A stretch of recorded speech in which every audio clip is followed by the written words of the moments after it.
문화부 위원들께서 수요예배를 잘 준비해 주셔서 너무나 감사를 드립니다. 네.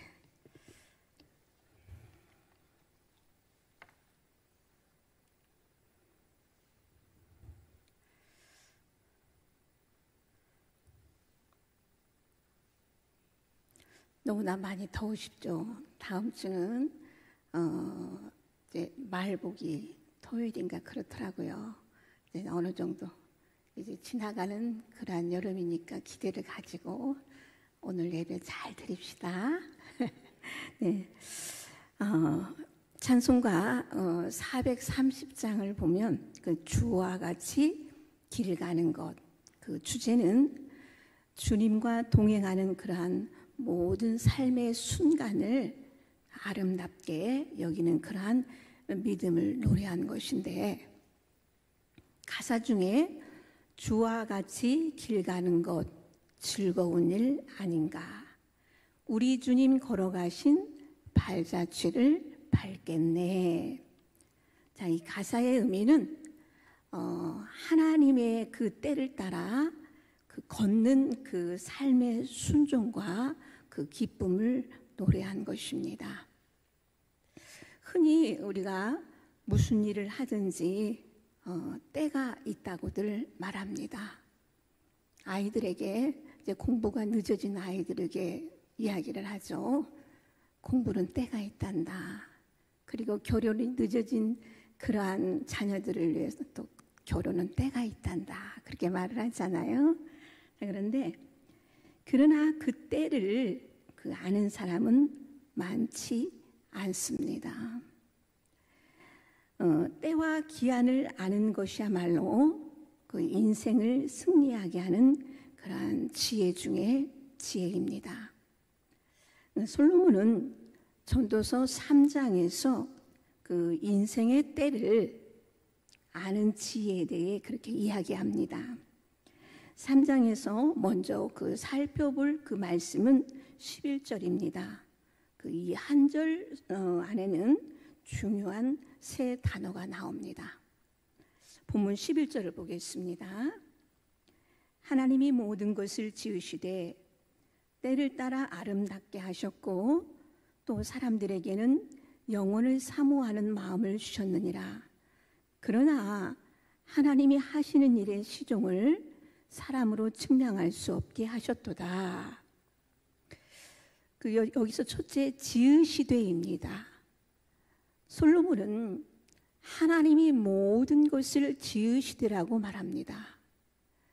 한글 성경만 보면 영어 made의 개념으로 다가옵니다.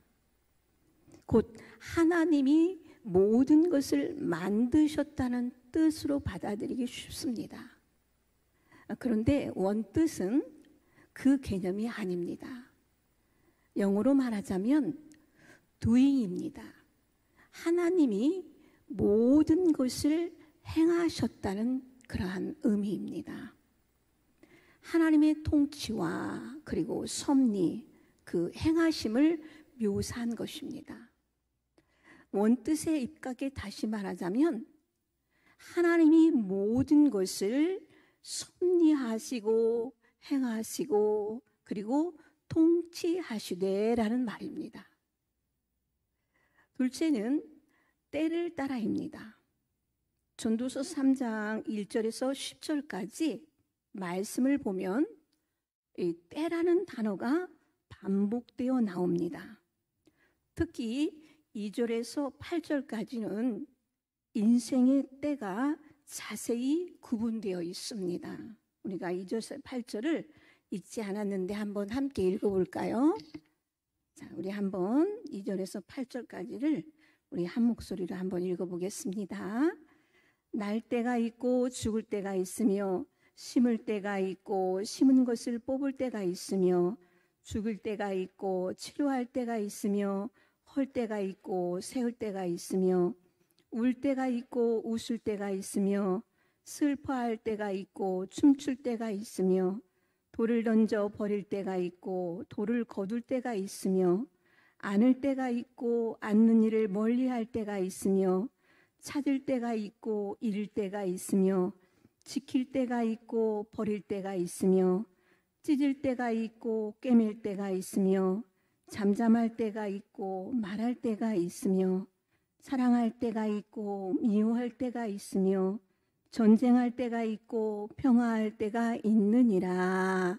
아멘. 자, 이처럼 솔로몬은 왜 이런 말을 했을까? 3장 1절에 답이 나와 있습니다. 범사에 기한이 있고 그리고 천하 만사가 때가 있나니, 모든 일에는 기한이 있고 때가 있다고 말합니다. 하나님이 정하신 시간과 때가 있다는 말입니다. 인간이 아무리 계산하고 그리고 머리를 굴려도 하나님이 정하신 때를 바꿀 수가 없습니다. 내 생각에는 지금 이루어지면 좋을 것 같은 일도 하나님의 때가 아니면 이루어지지 않습니다. 셋째, 아름답게 하셨고입니다. 하나님이 때를 따라 아름답게 하셨다고 말합니다. 여기서 아름답게라는 그 단어의 원뜻은 영어 beautiful의 의미가 아닙니다. 아름답게의 정확한 의미는 적절하게 하셨다는 그런 것입니다. 단순히 외적인 아름다움이 아니라 하나님의 타이밍에 맞춰서 가장 적절한 때에 가장 완전한 방법으로 조화롭게 이루어진다는 그러한 의미입니다. 그 이 말씀의 더 정확한 뜻을 이해하기 위해서 열왕기서를 살펴보겠습니다. 열왕기서를 보면 솔로몬이 7년 걸쳐 성전을 건축합니다.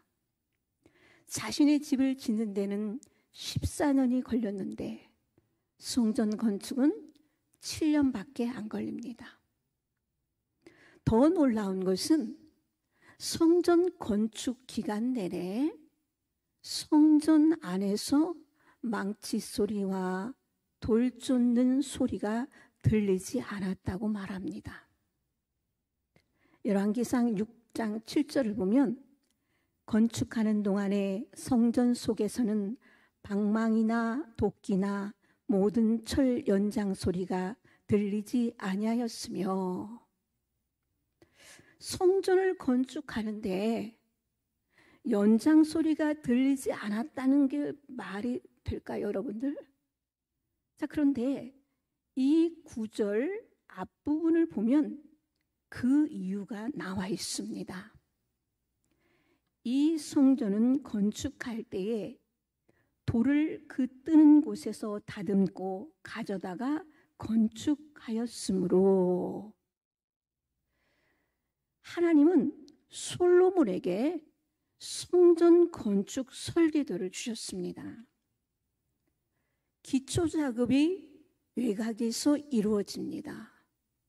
설계도대로 돌을 정확하게 깎고 그리고 빚어서 기초 작업을 마칩니다. 그 다음 건축 현장인 그 성전으로 가져와 각 돌과 강목을 정확한 위치에 끼워 맞춥니다. 이런 방식으로 성전을 지으니 성전 안에서 연장 소리가 들릴 이유가 없습니다. 전도서에서 하나님이 모든 것을 때를 따라 아름답게 하셨다는 말씀은 적절하게 하셨다. 다시 말해 정확하게 그 위치에 놓았다는 의미입니다. 하나님은 우리의 모든 것을 정확하게 그 위치에 놓으셨습니다. 적절하게 행하고 계십니다. 공동체를 보면 간혹 시험에 들게 하는 그러한 인물이 있습니다. 이 사람은 왜 교회에 나오지? 그러한 생각까지 들게 하는 사람이 있어요. 그 사람만 없으면 공동체에 아무 문제가 발생하지 않을 것 같기도 합니다. 그러나 이런 시각을 잘못된 것입니다. 하나님이 모든 것을 지으시되 때를 따라 아름답게 하셨습니다. 공동체에 적용하자면 아무리 내 눈에 거슬려도 그 사람이 부족해 보여도 주님이 피로 값주고 산 그러한 공동체의 구성원이라면 하나님이 그 자리에 두신 것입니다. 그 사람이 그 위치에 있어야 나의 위치가 정확해집니다. 이 자리가 가장 아름답고 적절한 것입니다. 성전을 지을 때 각 돌을 위치에 맞게 놓으면 거기에 연결된 모든 것이 정확하게 맞아 떨어집니다.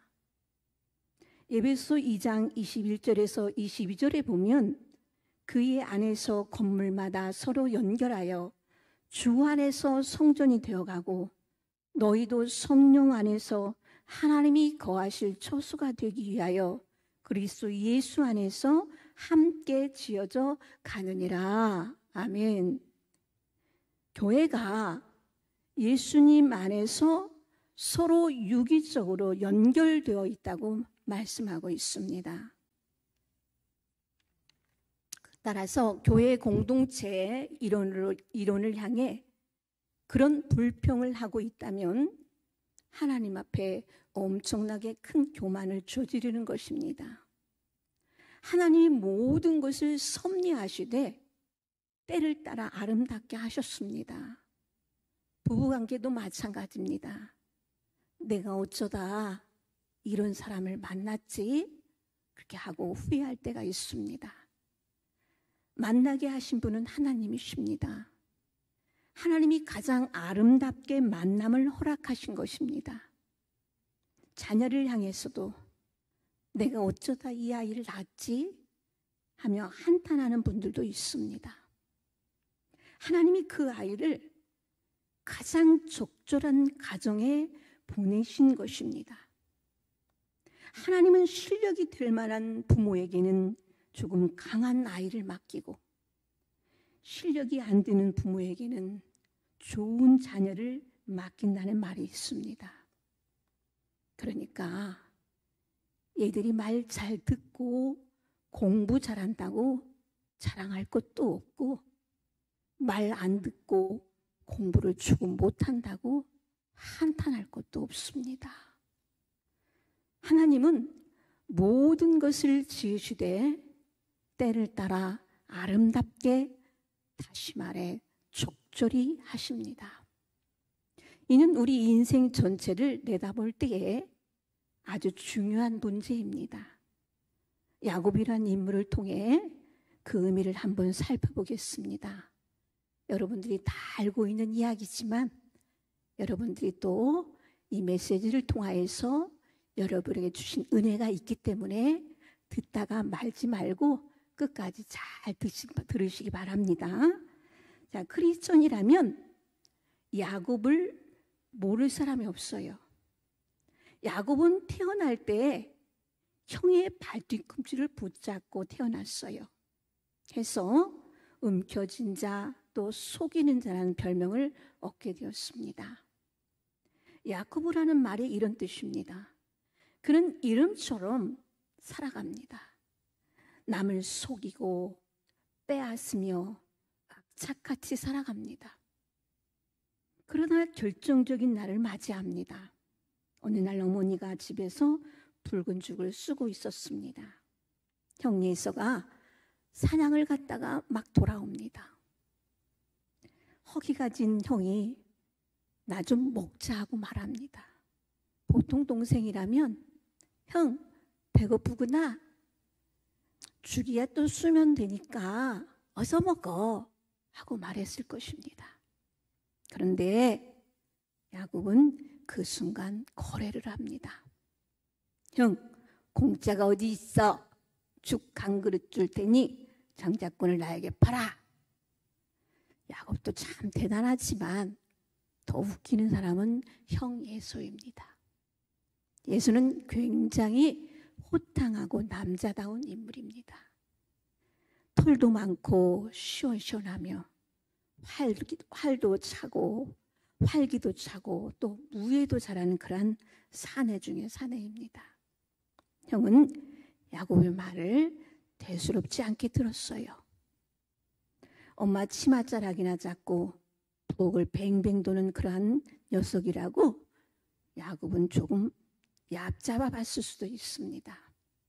그래서 깊이 생각하지 않고 그래 너 가져라 하고 장자권을 죽 한 그릇과 바꿔버립니다. 그렇다고 동생이 진짜 형이 될 수 없다고 생각했던 그런 모양입니다. 그런데 동생 야곱은 이 거래를 늘 염두에 두고 있다가 결국 완성을 시킵니다. 아버지가 임종이 가까워 두 아들을 불러 축복하려 하자 야곱은 짐승털을 입고 들어가 예서인 척합니다. 아버지 이삭은 음성은 야곱인데 몸은 예서구나 하고는 그만 속고 맙니다. 장자인 예서에게 줄 축복을 야곱에게 다 주고 맙니다. 뒤늦게 예서가 돌아와 아버지께 축복해 드리려고 합니다.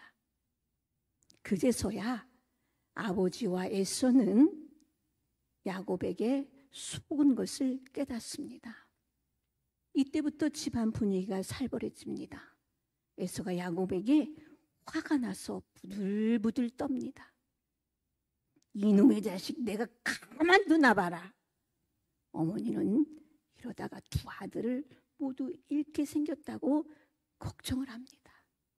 그래서 야곱에게 일단 형과 아버지 눈에서 피해 있으라고 그렇게 말을 합니다. 야곱은 짐 하나만 싸들고 먼 길을 떠나요. 그리고 처음으로 엄마 품을 떠나 끝도 없는 길을 가다가 루스라는 곳에서 이제 밤을 맞습니다. 나중에 이름이 베델로 바뀌는 곳입니다. 야곱은 루스에서 돌을 베개 삼아 노숙을 합니다. 여기서 야곱이 노숙했다는 것은 그가 얼마나 외롭고 두려움에 휩싸여 있는가를 잘 보여주고 있는 것입니다. 이스라엘은 음식법, 제사법, 정결법 등 그러한 굉장히 중요한 법이 있습니다. 그 중에 나그네 환대법이 있습니다. 마을 근처를 지나던 나그네를 만나면 집으로 들여 맞아주는 법으로 만약 누군가 노숙을 하면 마을 전체의 수치였습니다. 공동의 부끄러움이었던 것입니다. 그런데 야곱은 지금 노숙을 합니다. 야곱이 얼마나 외롭고 고독한 자리에 떠밀려 있는가를 잘 보여주는 사건입니다. 특히 팔레스타인은 밤에 얼마나 추운지 모릅니다. 야곱이 이슬을 이불 삼아 오들오들 떨면서 잠이 들었는데 하늘문이 열리면서 사닥다리가 내려왔습니다. 야곱의 인생의 최초로 하나님이 공개적으로 임한 그러한 사건입니다. 하나님은 이렇게 약속하십니다. 창세기 28장 15절 말씀입니다. 내가 너와 함께 있어 내가 어디로 가든지 너를 지키며 너를 이끌어 이 땅으로 돌아오게 할지라. 내가 내게 허락한 것을 다 이루기까지 너를 떠나지 아니하리라 하신지라. 하나님이 야곱에게 하신 중요한 약속입니다. 하나님은 내가 너와 함께 있어라고 분명하게 말씀하십니다. 그리고 거기다 전능하신 하나님이 항상 너와 동행하며 또한 반드시 이 땅으로 돌아오게 할 것이라고 약속하십니다. 그런데 이런 의문이 생깁니다. 아니, 돌아오게 하실 거면 왜 떠나보내는 거야? 전능하신 하나님이면 떠나지 않게 하실 수도 있지 않나? 야곱을 사랑하신다면서 왜 그토록 불안이 가득한 그러한 고생길로 떠나보내신 걸까? 여기에 비밀이 있습니다. 창세기 28장 15절을 자세히 보면 내가 내게 허락한 것을 다 이루기까지라고 말씀하십니다. 야곱의 인생을 통해 무언가를 이루길 원하신다는 그러한 말씀입니다. 그게 무엇인지는 아직 모릅니다. 야곱의 인생을 좀 더 살펴보도록 우리가 하면은 야곱은 이 약속을 받고 외삼촌 라반의 집에 도착을 합니다. 그곳에서 한눈에 반한 외삼촌의 둘째 딸 라헬을 아내로 얻기 위해 7년을 일합니다. 그러나 라반에게 속고 맙니다. 첫날 밤에 침수로 들어온 여인은 라헬이 아닌 첫째 딸 레아였습니다. 야곱은 또다시 7년을 일한 끝에 라헬을 아내로 맞이합니다. 그런 식으로 야곱은 라반에게 오랜 세월 속임을 당합니다. 원래 사기꾼이던 야곱이 그를 능가하는 사람을 그렇게 만난 것입니다. 그러면서 비로소 사람을 속인다는 것이 얼마나 나쁜 것인지, 아버지와 형이 자신에게 속았을 때 어떤 마음이었을지 깨달았을 것입니다. 그렇게 어려운 세월을 보내다 20년 만에 집으로 돌아옵니다. 돌아온 과정에서도 우여곡절을 참 많이 겪습니다.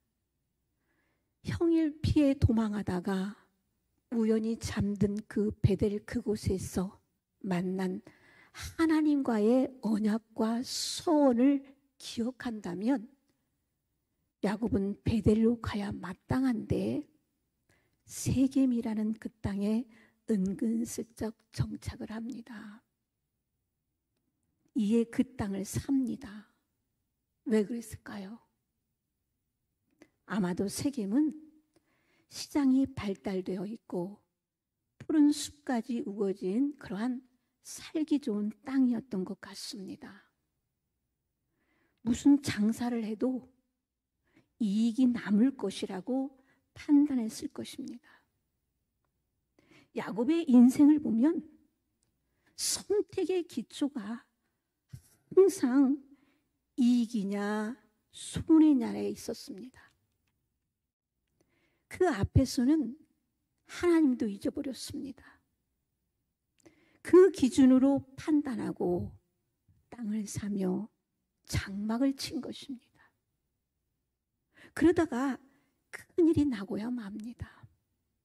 외동딸 디나가 가나안 여자들의 음란하고 타락한 문화에 호기심을 느끼고 구경하러 나갔다가 추장 아들에게 못쓸 짓을 당하고 맙니다. 이 소식을 듣고 디나의 오빠들이 거짓과 폭력으로 세겜성을 난장판으로 만듭니다. 아버지 야곱이 자식들의 소식을 듣고 어땠을까요? 통곡과 절규를 합니다. 그런데 그의 입에서 나오는 절규를 들어보시기 바랍니다. 창세기 34장 30절에 야곱이 시몬과 내에게 이르되 너희가 내게 화를 끼쳐 나로 하여금 이 땅의 주민 곧 가나안 족속과 브리스 족속에게 악취를 내게 하였도다. 나는 수가 적은즉 그들이 모여 나를 치고 나를 죽이리니 그러면 나와 내 집이 멸망하리라. 여기서 나라는 단어가 몇 번 나옵니까? 내게, 나, 내게, 나는, 나와 내 집. 이렇게 7번이나 등장합니다. 아직도 야곱의 의식 구조에는 자기 자신이 깊이 자리 잡고 있는 겁니다. 나, 내 집, 내 직장, 내 새끼, 내 가정, 내 일터. 보다 못한 하나님이 아직도 정신 차리지 못하고 절규하는 그 야곱의 등짝을 내리치십니다. 창세기 35장 1절을 보면 하나님이 야곱에게 이르시되 일어나 베델로 올라가서 거기 거주하며 내가 내 형 에서의 낯을 피하여 도망하던 때에 내게 나타났던 하나님께 거기서 제단을 쌓으라 하신지라. 하나님이 야곱으로 하여금 반드시 돌아오게 할 것이라고 약속한 땅이 바로 이곳입니다. 야곱은 하나님의 약속을 기억하고 당연히 이곳으로 돌아왔어야 합니다. 그러나 은근슬쩍 세겜의 장막을 쳤다가 결국 씻을 수 없는 그러한 아픔을 겪게 된 것입니다. 베들로 가면서 이제 많은 것을 빼앗기게 됩니다. 그렇게 아끼고 사랑하던 아들 요셉이 없어집니다. 또 기근이 들어 그렇게 악착같이 모았던 재산이 모두 날아갑니다. 손에 쥐고 있던 것을 모두 빼앗기고는 그런 어쩔 수 없는 그 세월이 시작된 것입니다. 훗날 바로의 나라 애굽에서 아들 요셉을 만났을 때에 야곱이 제일 먼저 했던 일이 무엇입니까? 바로에게 축복을 합니다. 남의 나라에 와서 왕을 만나자마자 축복을 하다니 이게 우리가 생각할 때 이상하지 않습니까? 근데 야곱은 이제야 무엇이 중요한지를 알게 되었기 때문입니다. 당신이 아무리 신과 같다 해도 하나님의 복을 받지 않으면 소용이 없다. 하나님의 복을 받아야 한다.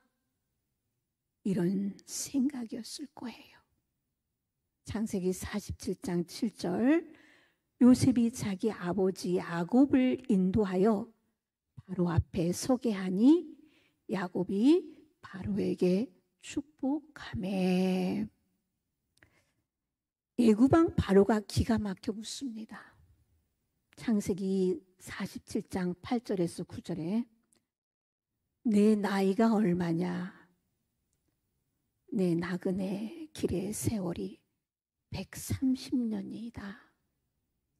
내 나이가 얼마 못 되니 우리 조상의 나그네 길의 연조에 미치지 못하나 험악한 세월을 보내었나이다.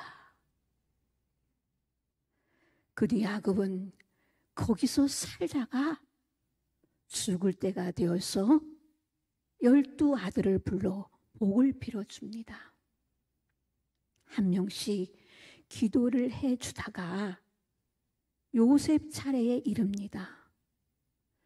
요셉을 향한 기도에서 조금 헷갈리는 부분이 나옵니다.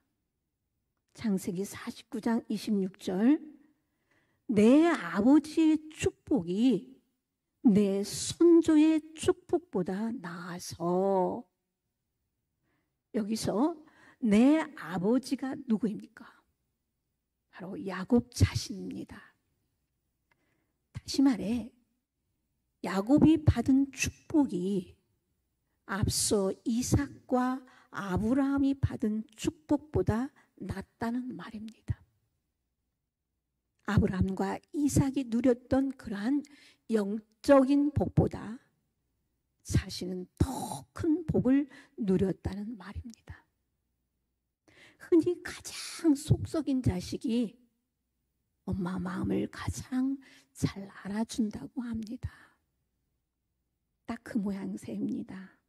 하나님은 속을 가장 아프게 한 야곱이기에 하나님의 마음을 가장 잘 알고 누구보다 더 하나님과 가까이 지냈다는 말입니다. 하나님을 경험한 것으로 치자면 나보다 센 사람이 없다는 말입니다. 괴롭고 힘든 순간에 야곱은 도무지 이해하지 못했을 거예요. 하나님이 살아계시다면 왜 나를 이토록 어렵게 하시지? 나를 사랑하신다면서 왜 이토록 괴롭게 하시는 것인지. 하지만 돌고 돌아서 온 먼 길을 하나님의 관점에서 뒤집어 보니 과연 하나님은 때를 따라 적절하게 하셨다는 것을 깨달았을 것입니다. 인생 속의 희노애락들, 정말 견디기 힘든 그러한 폭풍까지 무의미한 시간은 하나도 없습니다. 모두가 이유가 있습니다. 우리가 전부 이해할 수는 없습니다. 그러나 하나님의 가슴 아픈 손길과 그리고 허용할 수밖에 없었던 아픔까지도 모두 나를 위한 것이었음을 언젠가는 깨달을 것입니다. 하나님이 일하시는 방식은 우리의 계산 방법과 다릅니다. 지금 힘든 시간을 보내고 있습니까? 그리고 해석조차 안 되는 상황이 있습니까? 갈등 가운데 놓여 있지 않습니까? 바로 믿음이 필요한 때입니다. 하나님은 모든 것을 행하시되 때를 따라 아름답게 하십니다. 이 약속이 바로 우리 삶을 지탱하는 그러한 믿음의 고백이 되시길 주님의 이름으로 축복합니다.